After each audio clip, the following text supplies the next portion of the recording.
Pessoal, esse vídeo é para nós falarmos sobre a globalização, que é um dos processos de aprofundamento internacional que a gente pode dizer que integrou econômica, política, cultural e socialmente falando os países do mundo. A globalização, ela é um fenômeno que atualmente a gente considera fruto dessa política neoliberal e ao mesmo tempo fruto dessa terceira revolução industrial que encurtou distâncias através da evolução tecnológica, de uma revolução que fez com que os transportes e a comunicação fossem cada vez mais facilitados, facilitando dessa maneira também a integração, tanto no campo econômico quanto político, social e cultural. É importante que a gente tenha em mente essa integração, não só como uma integração econômica, porque existem termos como mundialização que muitas vezes são confundidos com a globalização, como se mundialização e globalização fossem sinônimos. No entanto, a mundialização ela se caracteriza propriamente pela integração econômica e política. Não está relacionada a essa integração cultural entre os diversos países do mundo, que faz com que haja uma troca universal de valores, hábitos e costumes de um povo. A maioria dos historiadores acredita, inclusive, que a origem da globalização ela é bem remota e ela estaria lá no século XV, quando nós falamos nas grandes navegações que proporcionaram de fato a integração entre outros continentes. Mas muito antes disso, quando nós falamos de civilizações antigas, fenícios, mesopotâmicos, gregos, persas, romanos, eram povos que já tinham, de certa forma, uma integração cultural, econômica e política, ainda que não nos moldes de hoje, mas com outros povos de culturas diferentes. Então, na realidade, a globalização ela já acontecia. É claro que ela não tinha o formato de hoje. E para a gente falar dessa globalização, que vai se intensificar de fato com essa terceira revolução industrial, né, e que a gente pode trazer ali do final do século XIX, porque na verdade o encurtamento de distâncias através das facilidades de comunicação e transporte já estava acontecendo desde a segunda revolução industrial e no início do século XIX. Então é importante que a gente tenha essa clareza dessa caminhada e o que de fato significa esse fenômeno da globalização.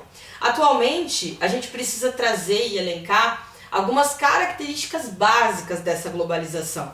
E uma delas é, naturalmente, o aumento do fluxo de mercadorias e de capital entre os diversos países do mundo. A gente tem produção em todo o espaço mundial, que são as chamadas transnacionais, as empresas transnacionais, porque as grandes empresas, elas buscam a produção em lugares em que a mão de obra seja mais barata, em que a matéria-prima seja mais barata, então ela vai às vezes diversificando. Uma mesma empresa, ela pode ter em cada país um pedacinho da sua empresa que vai ser responsável por um determinado pedaço daquele produto. Essas são as transnacionais, a gente vai falar um pouquinho melhor disso. Uma outra característica muito grande da globalização é que ela se forma a partir também de organismos internacionais.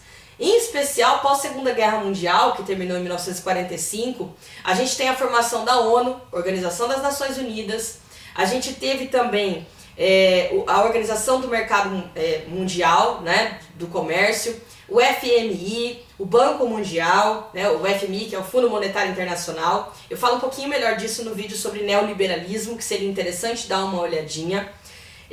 A gente tem, a partir da globalização, a formação de blocos econômicos que permitem que problemas sejam discutidos globalmente e não mais em um único país. Hoje é impossível que o fato que aconteça num país não afete todos os outros.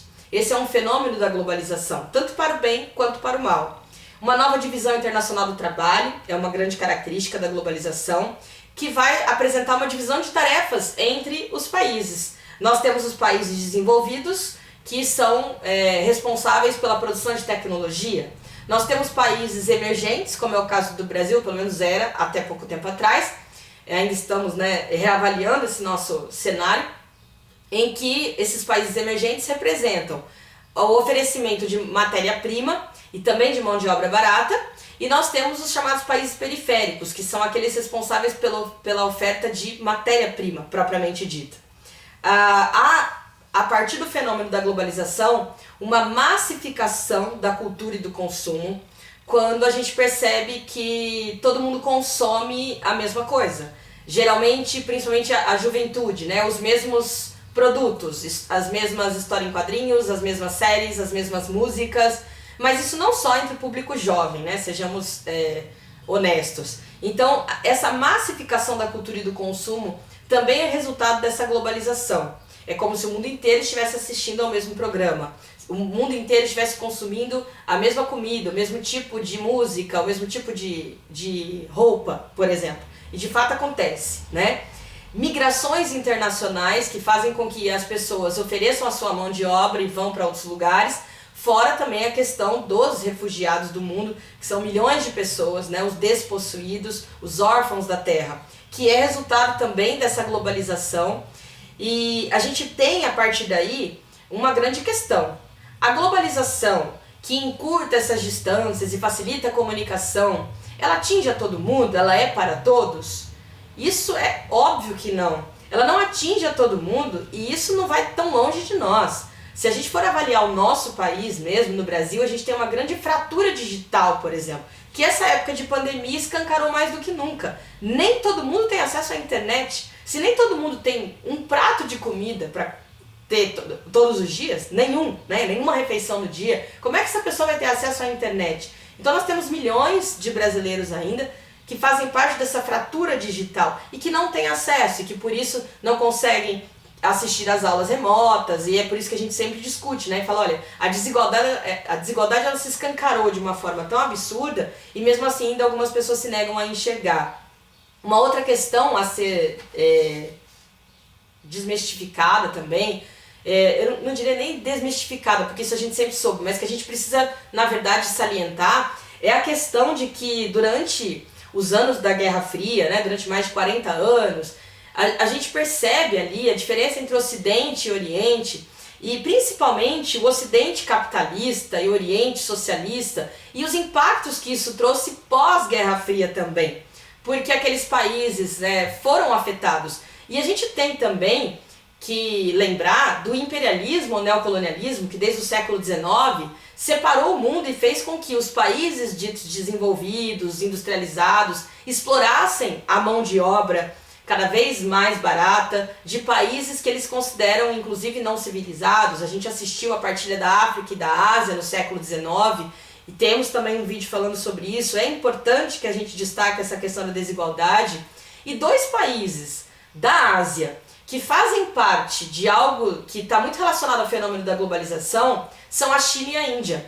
Depois eu vou gravar um vídeo falando só sobre isso, porque a China e a Índia hoje são economias reconhecidas internacionalmente como economias fortes. Só que a população, tanto na China quanto a população da Índia, ainda não vê o reflexo dessa economia que está se estruturando. Porque a imensa maioria da população vive em situação de miséria. Eles não vivem o impacto dessa economia que tem se destacado no mundo. Então, a globalização ela não é para todos, né? Nem todos têm acesso a esse processo, a esse fenômeno de integração econômica, política, cultural e social. É um ponto também a ser discutido. E uma outra questão que eu não posso esquecer de mencionar é o avanço do terrorismo no mundo. A partir da década de 70 a gente viu um avanço cada vez maior de grupos terroristas, mas na verdade a origem mais remota do terrorismo ela vem da Revolução Francesa, quando nós tivemos o período do terror ali com os jacobinos. E em diversos países do mundo nós vimos emergirem grupos terroristas querendo defender de maneira ditatorial, de maneira radical, as suas ideias. Pode ser contra um governo que eles considerem ditatorial e corrupto, mas sempre de uma maneira muito radical. Então não só grupos terroristas islâmicos, não estão relacionados só à questão religiosa, né? Mas a gente tem esses grupos também formados por etnias que se viram como inimigas durante décadas, principalmente pelo colonialismo e neocolonialismo, que obrigaram grupos completamente rivais a viverem sobre o mesmo território. Então são muitas as questões a serem discutidas. Nesse vídeo o que eu quis trazer de forma muito objetiva e sucinta é o conceito de globalização, por que é diferente da mundialização, que está relacionado especificamente à questão econômica e política, né? Enquanto a globalização ela integra a questão econômica, política, social e cultural, então ela é muito mais ampla. A questão da origem da globalização, que segundo alguns historiadores ela é muito mais remota do que imaginamos, mas que a globalização discutida atualmente é uma globalização que é fruto desse neoliberalismo que vivenciamos. Seria interessante assistir o vídeo sobre o neoliberalismo.